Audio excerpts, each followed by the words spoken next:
Lascia il Napoli dopo 7 anni. Accordo raggiunto, trasferimento sempre più vicino. Benvenuto nel canale Napoli Fans. Ti chiedo di mettere mi piace a questo video e di iscriverti al canale per rimanere sempre aggiornato sulle novità della nostra squadra preferita. Grazie, andiamo al video. Al Napoli non si parla solo di assunzioni, la squadra lavora con attenzione anche sui licenziamenti. Diversi giocatori non rientrano nei piani di Conte e l'obiettivo è abbassare il monte ingaggi e mandare via giocatori che non rientrano più nel progetto. Questo può essere anche un modo per recuperare e poi poter investire su nuove dosi. Nelle ultime ore il Napoli ha praticamente fatto un nuovo trasferimento importante. Il giocatore non rientrava nel progetto ed è pronto per una nuova sorprendente avventura. Stiamo parlando dell'esterno Mario Rui, terzino che, dopo 7 lunghe parentesi con i Blues, vede la sua avventura con la maglia del Napoli ai titoli di coda. Mario Rui è pronto per una nuova sorprendente avventura. Come ha riferito il giornalista di Sport Italia Alfredo Pedullà, il giocatore ha raggiunto l'accordo con i brasiliani del San Paolo ed è pronto per iniziare una nuova avventura. Per lui è pronta la trattativa con contratto fino a giugno 2026. Nuova avventura per Mario Rui e non dovrebbero essere grossi problemi trovare un accordo tra i club. Il giocatore ha uno stipendio esorbitante per il Napoli ed è considerato esonerato, quindi il Napoli potrebbe presto raggiungere un accordo per la cessione e Mario Rui saluterà il Napoli dopo diverse stagioni e uno scudetto storico, vinto più di 12 mesi fa. Calciomercato Napoli, Lukaku è più vicino. Siamo in una fase cruciale. Il Napoli perde senza troppi clamori contro l'Hellas Verona dopo un primo tempo molto ben giocato. Il gol di Livramento ha praticamente distrutto i sogni di gloria dei partenopei, che si sono dimostrati incapaci di reagire di fronte alle difficoltà. E poi è arrivato il bis di Mosquera.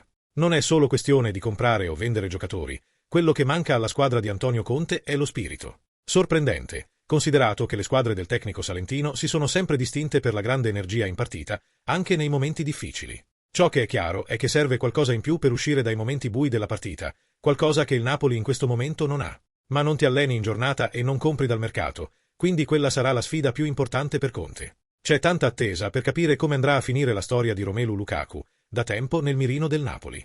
Il club potrebbe anticipare il suo arrivo in relazione alla cessione di Victor Osimhen, ancora fuori squadra in attesa di offerte. Fabrizio Romano, esperto di mercato, ha rilasciato alcuni aggiornamenti sulla situazione di Romelu Lukaku.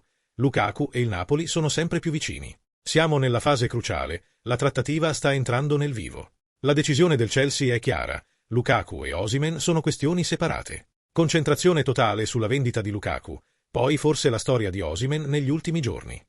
È possibile, quindi, che Lukaku arrivi al Napoli questa settimana, mentre Osimhen aspetta sempre che arrivi un'offerta dal Napoli. Divenuto una vera e propria telenovela, il centravanti nigeriano potrebbe partire anche negli ultimi giorni di mercato. Il Chelsea non considera tutto quello che riguarda la trattativa Lukaku. Per il Napoli ingaggiare Lukaku al posto di Osimhen rappresenta un grosso rischio. Ma il tempo stringe, mancano i giocatori e domenica i partenopei sfideranno il Bologna allo stadio Maradona. Ciò che è chiaro è che Lukaku non rappresenta la soluzione a tutti i problemi del Napoli, ma è una richiesta espressa di Conte che vuole un nuovo centravanti dopo aver provato Raspadori, Simeone e Khedira in quella posizione. Qual è la vostra opinione, tifosi? Il Napoli ha giusto a sbattere Mario Rui e secondo voi Lukaku è un buon nome per il Napoli? Vuoi condividere la tua opinione nei commenti? Lasciare un like e iscriversi al canale Forza Napoli.